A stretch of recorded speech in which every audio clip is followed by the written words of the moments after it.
दोस्तों, महाभारत का युद्ध खत्म हो गया। हस्तिनापुर के राजा बने युधिष्ठिर। भगवान श्री कृष्ण कभी कभी हस्तिनापुर आ जाया करते थे पांडवों से मिलने के लिए।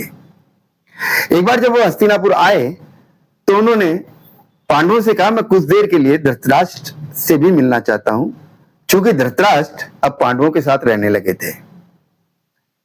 जब वे धृतराष्ट्र के पास पहुंचे तो भगवान श्री कृष्ण ने धृतराष्ट्र से कहा कि आप कैसे हैं।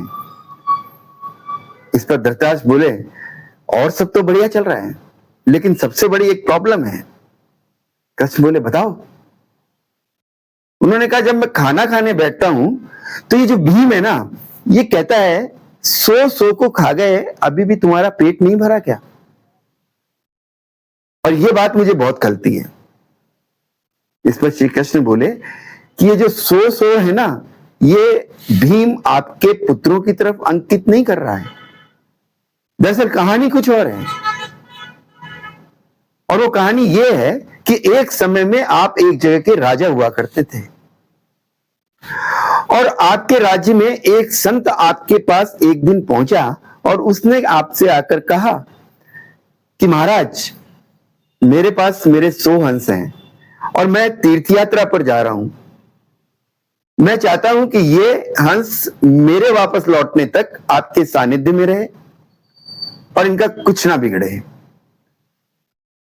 आपने कहा ठीक है। आपने अपने माली को बुलाया और हंस उसके हवाले कर दिए, और माली को आदेश दिया कि इसे अपने बागीचे में रखें और इनका पूर्ण तरह से और अच्छी तरह से देखभाल करें।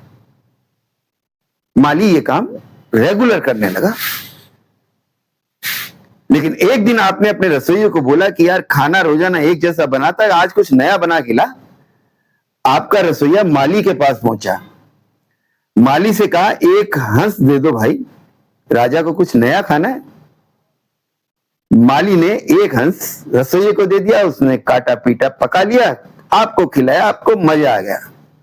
आप रोजाना उसी तरह के खाने की डिमांड करने लगे, और ऐसा करते करते सारे हंस खत्म हो गए।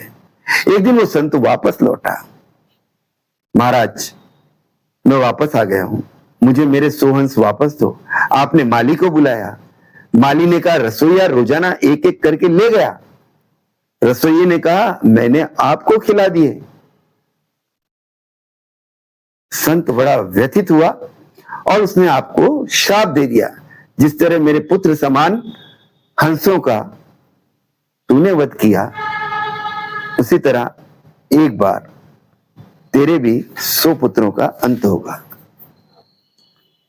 और ये जो भीम है ना, ये वही संत है, और आज भी ये आपको याद दिलाता है खाना खाते वक्त कि 100 को खा गया, अभी भी तेरा पेट नहीं भरा गया। तो दोस्तों, जब भी आप कोई कर्म करते हैं तो इस बात का जरूर ध्यान रखें कि इस कर्म का प्रतिफल आपको एक दिन अवश्य मिलेगा।